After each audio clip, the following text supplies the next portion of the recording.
lá.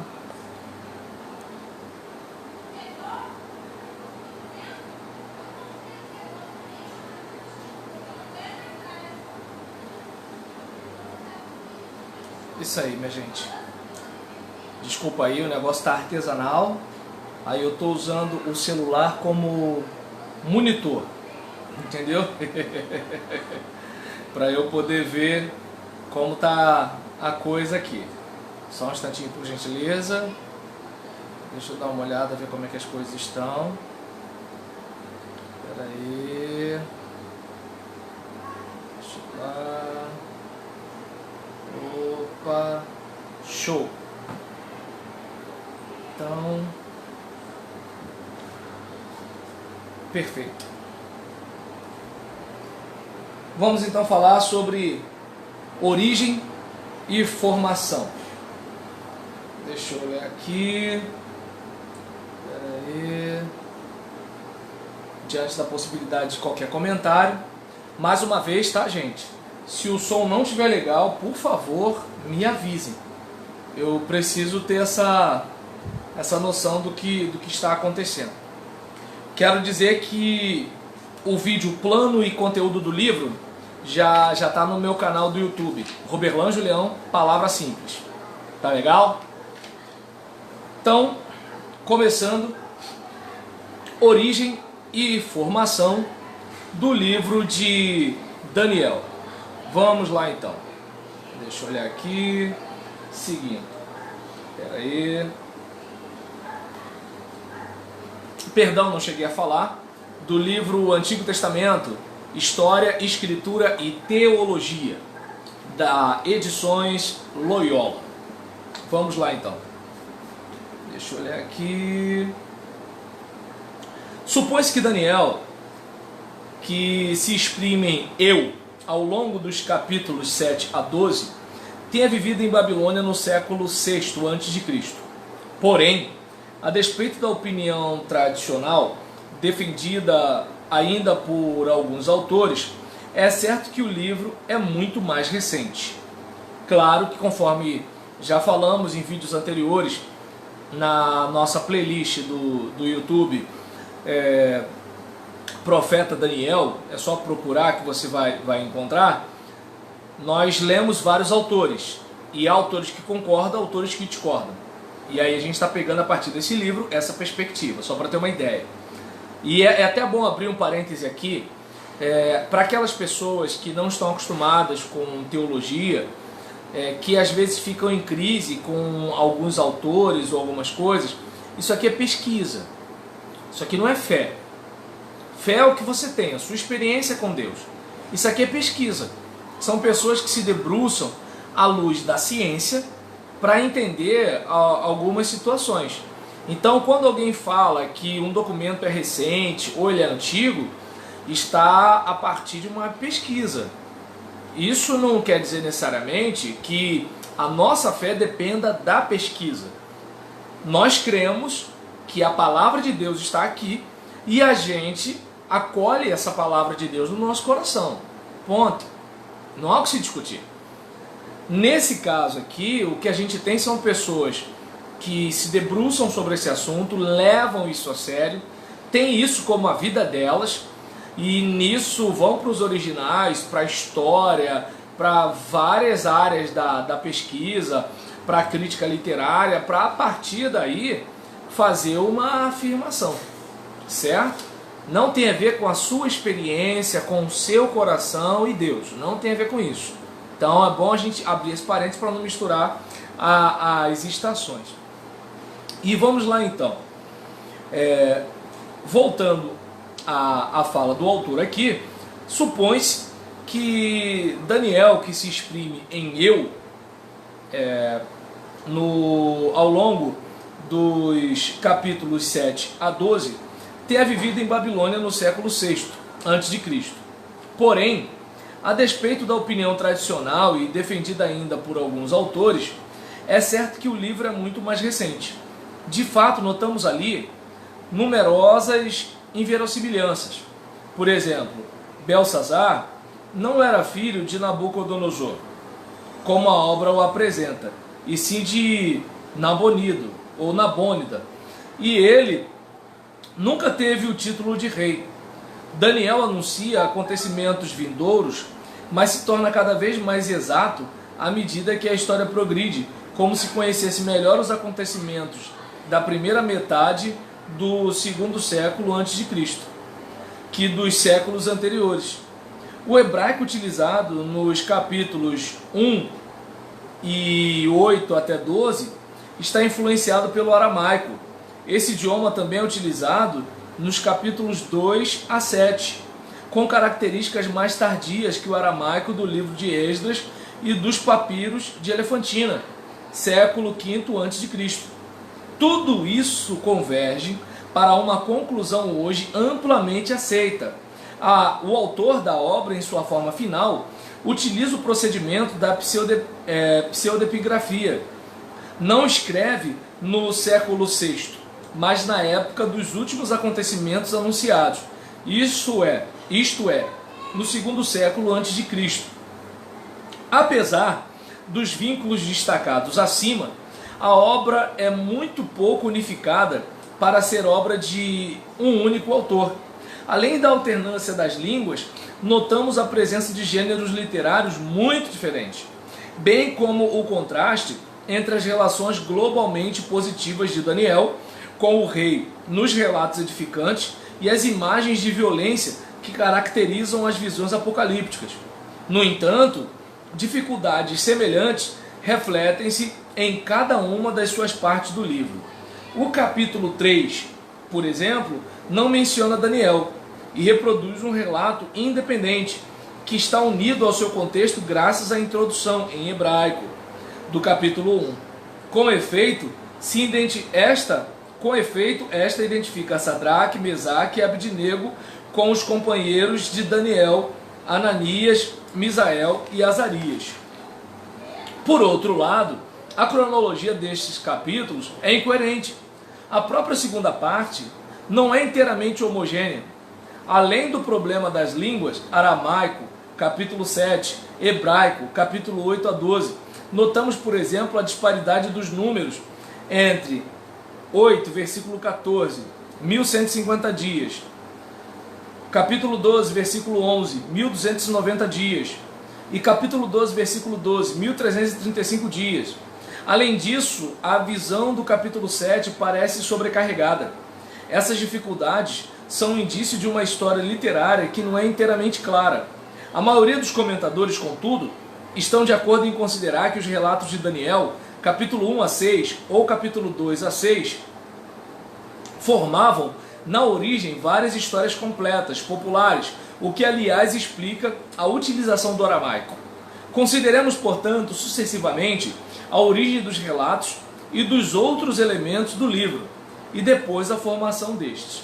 Então a gente vai falar sobre o processo redacional e a origem dos outros elementos do livro, além de depois falar sobre a formação do livro. E aí é importante a gente observar que, como você mesmo me ouviu lendo, que diante do que a gente está observando aqui, o comentarista ele não está usando a questão de fé como pressuposto. Ele não está discutindo aqui se Deus está se revelando ou não. Ele não está discutindo aqui se Daniel ele é inspirado ou não. Ele não está discutindo isso. O que ele está discutindo é que os dados do livro se manifestam e se distribuem de uma tal forma que parece que é um livro feito a quatro mãos. E ele fala também que parece que algo que nós temos aqui é algo do tipo, olha, algumas informações parece dizer pra gente que o autor ele está depois de alguns reis terem assumido, de algumas coisas terem acontecido. Inclusive, o tipo de... a linguagem que é utilizada parece uma linguagem mais próxima do nosso tempo do que do tempo que o livro está mencionando no caso de Daniel. Ou seja, parece que a linguagem é mais recente do que o que está acontecendo na época. Então, parece, dadas algumas informações aqui, que o texto é mais recente do que o fato a ser narrado. Então, deu para perceber? As questões de fé não estão relacionadas a isso. As questões de fé estão na mensagem do Deus que está com a gente na fornalha, do Deus que liberta a gente da malignidade humana, do Deus que protege a gente das ciladas, das puxadas de tapete que algumas pessoas fazem contra nós. O texto fala sobre a importância da nossa fidelidade a Deus, principalmente nos dias difíceis. Então isso a gente abriga no coração. Entretanto, a questão da estrutura do material, a gente faz o quê? A gente está vendo com dados recentes da pesquisa historiográfica, do saber científico do nosso tempo, a gente vai o quê? Mastigando algumas informações e não entrando necessariamente no aspecto metafísico. Ninguém está indo para lá do texto no aspecto místico da coisa. Não, a gente está vindo para cá do texto no aspecto humano da coisa. Até porque a Bíblia é palavra de Deus em linguagem humana. Oh, Jesus, espera aí, né? A Bíblia, ela é a palavra de Deus em linguagem humana. E quando a gente pega a Bíblia, palavra de Deus, em linguagem humana, a gente entende que o que está relacionado à linguagem humana vai se manifestar, certo? Então é isso que a gente está fazendo aqui. E aí, vamos continuar a nossa conversa. Bem, deixa eu ver aqui. Vamos para o processo redacional. Com seus numerosos aramaísmos, o capítulo 1 parece ser uma tradução do aramaico. Também podemos tratá-lo aqui com os 5 seguintes. Vamos lá. Os relatos dos 6 primeiros capítulos têm por ponto comum se desenvolverem na corte da Babilônia. Pertencem ao conjunto mais amplo pertencem a um conjunto mais amplo, os relatos da corte, do qual fazem parte ainda a história de José e Faraó, capítulo 40, capítulo 40 até o capítulo 41. O livro de Esté e a história extrabíblica de Arricar, Humphrey propôs distinguir aí 2 séries. Relatos que mostram uma luta entre cortesãos, sem conflito com o rei, Daniel 2, Daniel 4, Daniel 5, Gênesis 40 a 41, e relatos de conflito com o soberano, como a gente vê em Daniel capítulo 3, Daniel capítulo 6, e a gente vê em Gênesis 40, 41. Vamos lá, continuando aqui. Mesmo nesse caso de figura, o relato termina sempre com uma mudança de atitude do rei, que honra o herói ou o seu Deus. Seguindo aqui, vamos lá. Em outras palavras, a atmosfera geral desses relatos é de uma visão positiva do mundo, em que a verdadeira sabedoria acaba sempre por triunfar. Até mesmo Nabucodonosor, que destruiu o templo e fez deportar as elites de Jerusalém, tem relações cordiais com Daniel nos capítulos 2 e 4. Vamos continuar aqui. Deixa eu pegar aqui. Só um momento. Continuando. A origem e o alcance primitivo dos relatos continuam discutidos. O relato do capítulo 4 parece derivar... Deixa eu olhar aqui. Opa! O relato do capítulo 4 parece derivar de uma história independente concernente a Nabônida, ou Nabonides, dependendo da tradução que é usada, aqui está Nabônida, da qual uma variante está conservada dos manuscritos de Qumran. Há quem tenha observado que a sabedoria de Daniel não é a dos provérbios ou do Sirácida, e sim a mântica, em grande conceito em Babilônia. Se não é certo que todos provenham do mesmo lugar, alguns relatos poderiam, portanto, provir da diáspora oriental na época persa, e mais precisamente do mundo dos cortesãos que põe em cena. Nessa hipótese, mostram a promoção social de judeus no quadro do império. De fato, o gênero literário não reflete necessariamente a situação social dos autores. Com efeito, as evocações da corte são caracterizadas não só por erros históricos flagrantes, mas também por exageros grosseiros. Assim, o massacre de todos os sábios por terem sido incapazes de contar ao rei o sonho que ele acabava de ter, capítulo 2, versículo 12, ou ainda o banquete que Belsazar dá a 1000 nobres, capítulo 5, versículo 1, Daniel e seus companheiros são sábios, piedosos e eloquentes, enquanto seus rivais pagãos e os reis parecem broncos em comparação com eles, representam tipos antes que pessoas concretas. Além disso, M. Renzi sublinha a transformação de Daniel. O jovem, sem nenhuma experiência do capítulo 1, torna-se governador de toda a província da Babilônia e superintendente de todos os sábios da Babilônia a partir do capítulo 2, versículo 48.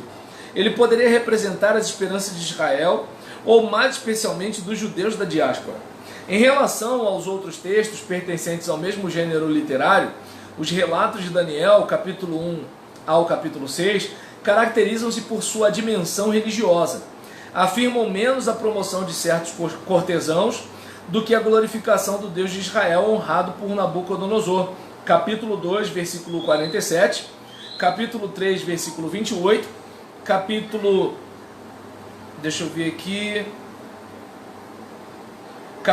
4, versículo 31 a 34, e por Dario, capítulo 6, versículo 26 a 28.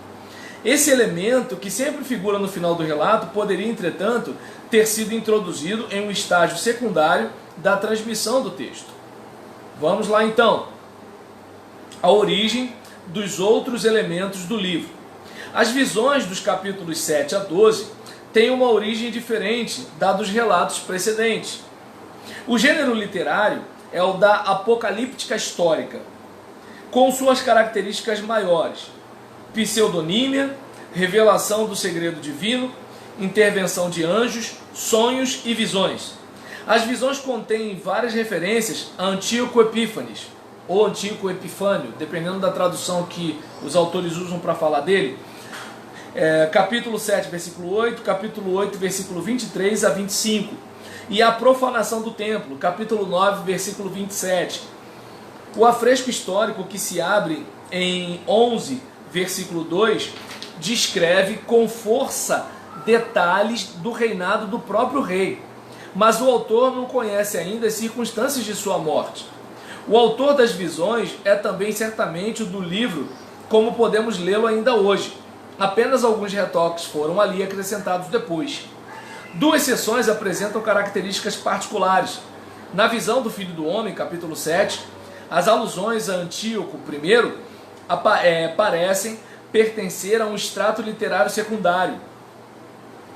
A gente vai observar que, diferentemente dos textos seguintes, esse capítulo tem vínculos explícitos com os capítulos 1 a 6.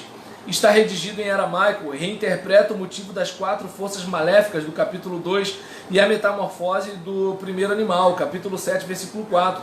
Parece fazer referência ao capítulo 4. Por outro lado, parece que a oração de Daniel, capítulo 9, versículo 4 a 19, forma um elemento originalmente independente. E aí, a oração de Azaria, o cântico dos 3 jovens, a história de Susana e Adibel e o dragão, que figuram apenas na Septuaginta, parecem ser traduzidos a partir de um original semítico. Vamos para a formação do livro.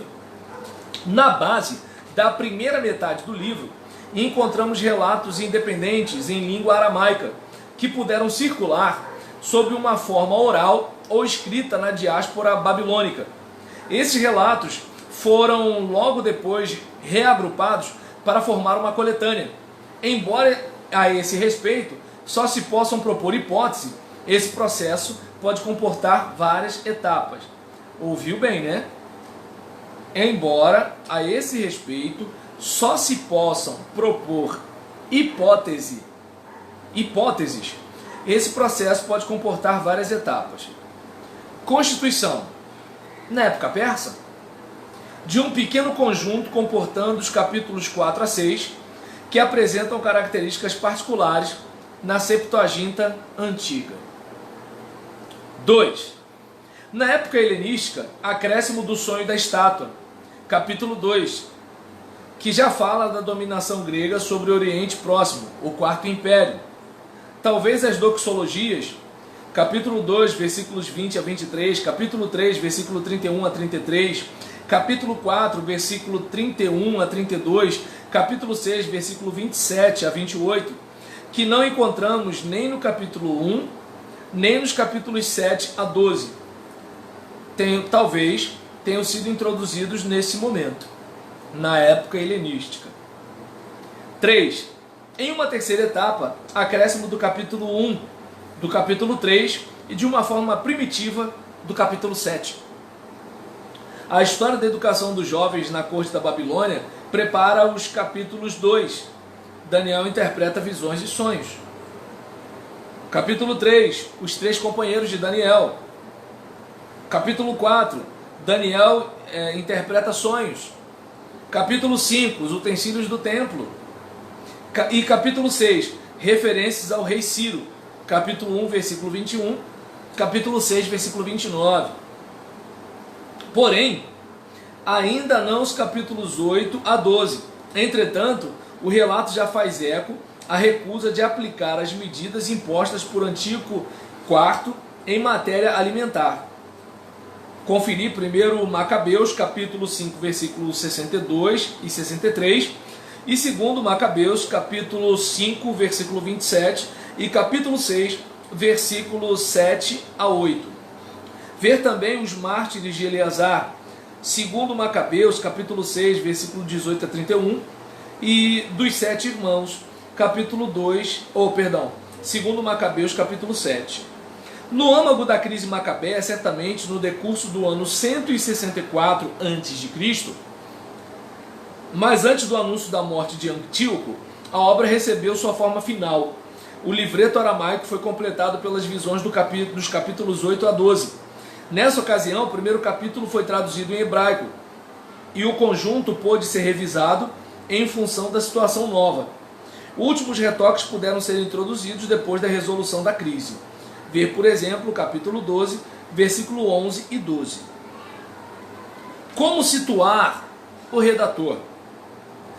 D.J. Collins atraiu atenção para a menção daqueles que sabem discernir, os masculin, no final do livro, capítulo 12, versículo 10. Ver também capítulo 11, versículo 33 e capítulo 12, versículo 3. Apenas eles entenderão os acontecimentos, o que significa que são detentores do segredo divino. Consequentemente, são encarregados de ensinar a multidão. Daniel faz parte dos masculins, capítulo 1, versículo 4, dos quais, aliás, é o protótipo. Na literatura de Qumran, o masquil é o instrutor da comunidade, depositário de um conhecimento,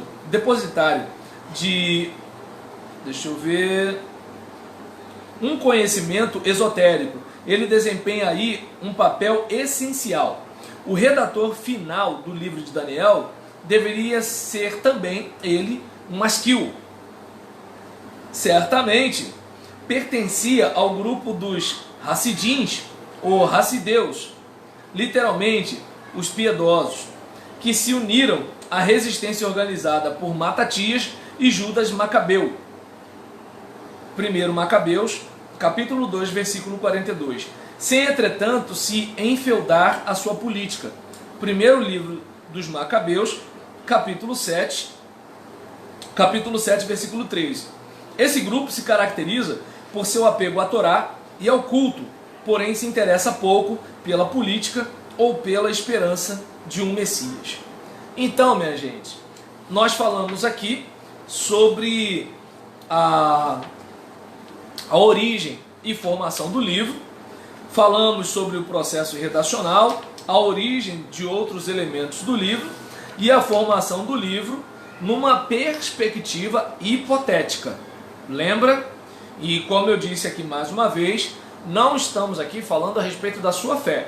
Estamos aqui falando a respeito da construção do livro numa perspectiva humana. Até porque a Bíblia, ela é a palavra de Deus para nós cristãos em linguagem humana. Enquanto linguagem humana, ela passa por processo redacional, ela passa por cópia, ela passa por tradução, ela passa por interpretação, ela passa por comentário, ela passa pela, como é que eu posso dizer? Pelo lugar teológico de quem escreve, pelo lugar teológico de quem interpreta, pelo lugar teológico de quem lê. Então tem tudo isso até a Bíblia chegar até nós. Só para a gente ter mais ou menos uma ideia. Não foi assim, Deus chegou e mandou o negócio, pronto, ficou impresso, colado e traduzido para a língua portuguesa. Não foi desse jeito, entende? Ela, embora seja para nós que cremos, palavra de Deus, mas numa linguagem humana. Ela passa por caminhos humanos até chegar a você e a mim, como leitores, num lugar de fé, certo? Eu leio como um crente, eu leio como alguém que crê.